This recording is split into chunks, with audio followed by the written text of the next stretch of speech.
Welcome to లామా wealth. ఇది డెప్ట్ మ్యూచువల్ ఫండ్స్ లోపల సెకండ్ వీడియో. ఒకవేళ మీరు పార్ట్ 1 వీడియో చూడకపోయినట్లయితే ఫస్ట్ ఆ వీడియోని చూసి ఆ తర్వాత ఈ పార్ట్ 2 వీడియోని కంటిన్యూ చేయండి. ఓకే, ఇక లేట్ చేయకుండా మన మెయిన్ టాపిక్ లోకి వెళ్దాం. ఈ డెప్ట్ మ్యూచువల్ ఫండ్స్ లోపల చాలా కేటగిరీలు ఉన్నాయి. మళ్ళీ ఒక్కో కేటగిరీ లోపల చాలా రకాల డెప్ట్ ఫండ్స్ ఉన్నాయి. సో కన్ఫ్యూజ్ అవ్వకుండా ఈజీగా అర్థం అవడానికి మనము పనిచేద్దాం. ఫస్ట్ తక్కువ టైం పీరియడ్ 10 ఇయర్ ఉన్న డెప్ట్ మ్యూచువల్ ఫండ్స్ గురించి ముందుగా మాట్లాడుకొని ఆ తర్వాత టైం పీరియడ్ ని గ్రాడ్యువల్లీ ఇంక్రీజ్ చేసుకుంటూ వెళ్ళిపోదాం. ఫైనల్ గా అన్ని రకాల డెప్ట్ మ్యూచువల్ ఫండ్స్ గురించి ఈజీగా అందరికీ అర్థమయ్యేటట్టు మాట్లాడుకొని ఈ వీడియోని అయితే ఎండ్ చేద్దాం. సరే, మీరు రెడీ అయితే ఇక మొదలెడదాం. ఫస్ట్ ఓవర్ నైట్ ఫండ్స్. వీటి యొక్క టెన్యూర్ 1 డే ఉంటది. అంటే వీటిని ఇవాళ బై చేసి రేపు సెల్ చేసుకోవచ్చు. ఎమర్జెన్సీ మనీని పార్క్ చేసుకోవడానికి ఈ over funds funds the best, చాలా మంచిగా ఉపయోగపడతాయి. వీటి లోపల రిస్క్ పెద్దగా ఏమీ ఉండదు. రిటర్న్స్ విషయానికి వస్తే మన సేవింగ్ అకౌంట్ రిటర్న్స్ కన్నా కాస్త ఎక్కువ రిటర్న్స్ ఈ ఓవర్ నైట్ ఫండ్స్ మనకు జనరేట్ చేస్తాయి. వీటిలో లిక్విడిటీ చాలా ఎక్కువగా ఉంటది. సో మార్కెట్ అవర్స్ లోపల ఏ టైంలోనైనా ఈ ఓవర్ నైట్ ఫండ్స్ ని బై చేయొచ్చు అండ్ సెల్ చేయొచ్చు. ఈ ఓవర్ నైట్ ఫండ్స్ యొక్క ఫండ్ మేనేజర్స్ మన యొక్క డబ్బుల్ని టీ బిల్స్ లోపల సిబిఎల్ఓ అంటారు, అంటే కొలాటరలైజ్డ్ బారోయింగ్ అండ్ లెండింగ్ అబ్లిగేషన్స్ లోపల ఇన్వెస్ట్ చేస్తారు. Second, liquid funds. వీటి యొక్క టెన్యూర్ 91 డేస్ దాకా ఉంటది.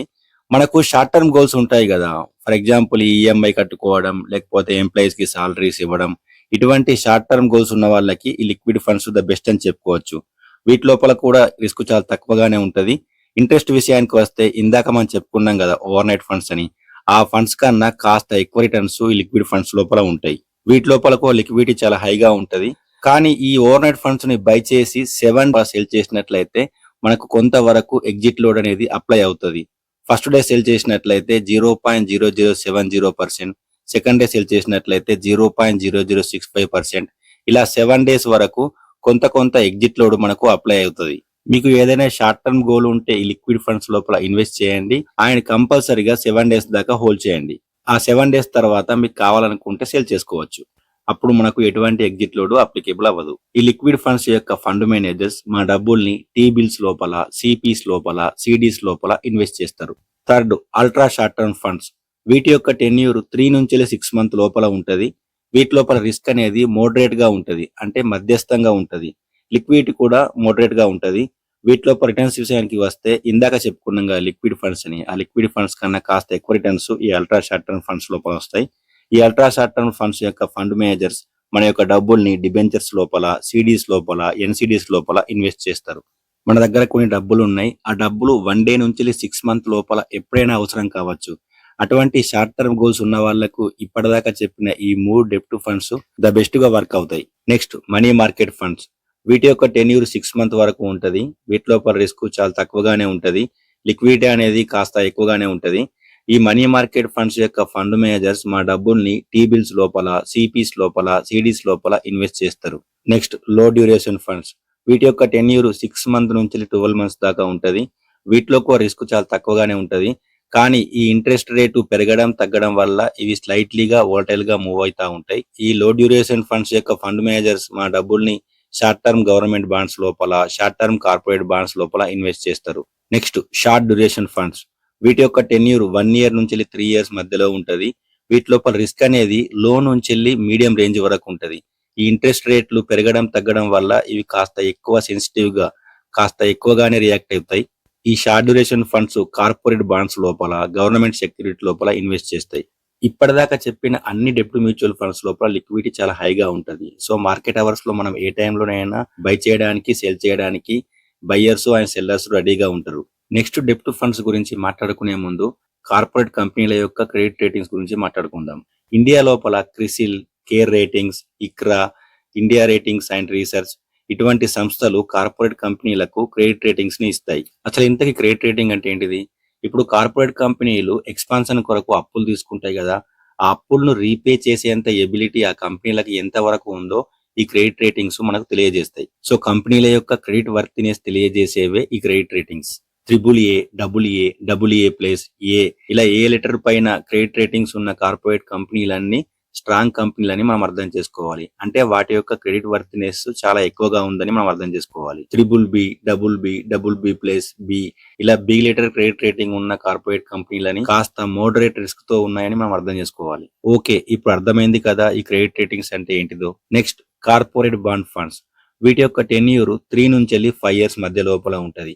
ఈ కార్పొరేట్ బాండ్ ఫండ్స్ లో ఉన్న డబ్బులో నుంచి 80% కన్నా ఎక్కువ మనీని AA plus or above ratings ఉన్న కార్పొరేట్ బాండ్స్ లోపల ఇన్వెస్ట్ చేస్తాయి. So AA plus credit rating ఉన్న కంపెనీలు అంటే చాలా స్ట్రాంగ్ కంపెనీలు అని అర్థం.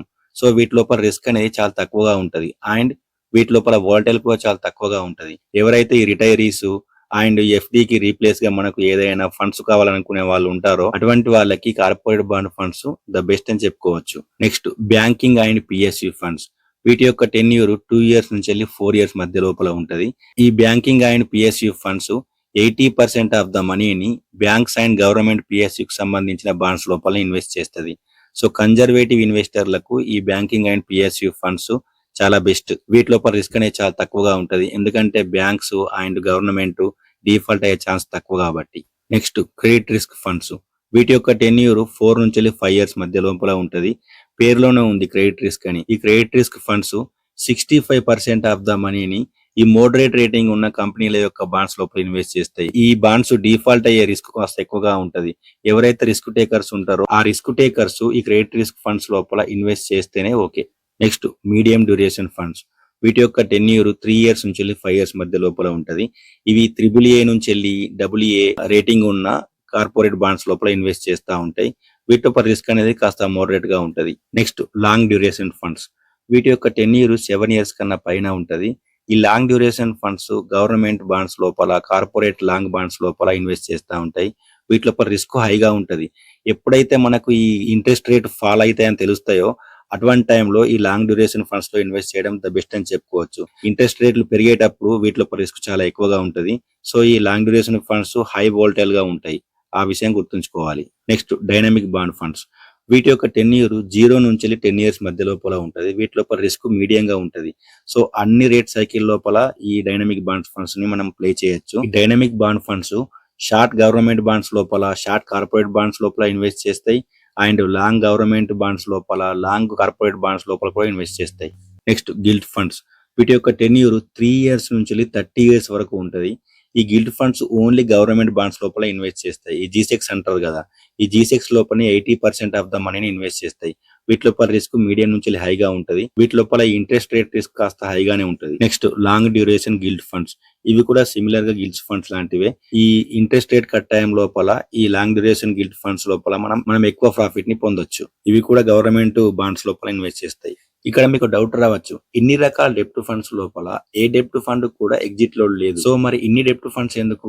మనం ఏ డెప్ట్ ఫండ్ అయినా ఈ రోజు బై చేసి రేపు సెల్ చేసుకోవచ్చు కదా, ఎగ్జిట్ లోడ్ లేదు కదా అని మనం అనుకోవచ్చు. కానీ మనం ఎంత టైం వరకు ఇన్వెస్ట్ చేస్తాం, మనకు ఎంత రిటర్న్స్ కావాలి, మనకు ఎంత వరకు సేఫ్టీ ఉండాలి అనే ఫీచర్స్ మీద ఇన్ని రకాల డెప్ట్ మ్యూచువల్ ఫండ్స్ ఉన్నాయని మనం అర్థం చేసుకోవాలి. ఫర్ ఎగ్జాంపుల్, మనకు 3 months లోనే డబ్బులు కావాలనుకో మనం లిక్విడ్ ఫండ్స్ లో ఇన్వెస్ట్ చేస్తాం. 5 సంవత్సరాల దాకా డబ్బులు అవసరం లేదు కానీ నేను సేఫ్ గా ఉండాలనుకో గిల్ట్ ఫండ్ లోపల ఇన్వెస్ట్ చేస్తాం. అండ్ నేను 10 years ఇన్వెస్ట్ చేస్తా, నాకు రిస్క్ మోడరేట్ గా ఉన్నా పర్లేదు అనుకుంటే మన డైనమిక్ బాండ్ ఫండ్స్ లో ఇన్వెస్ట్ చేస్తాం. సో ఇలా risk, returns, safety and time ను బట్టి ఇలా రకరకాల డెప్ట్ మ్యూచువల్ ఫండ్స్ మనకు మార్కెట్ లో అవైలబుల్ గా ఉన్నాయి.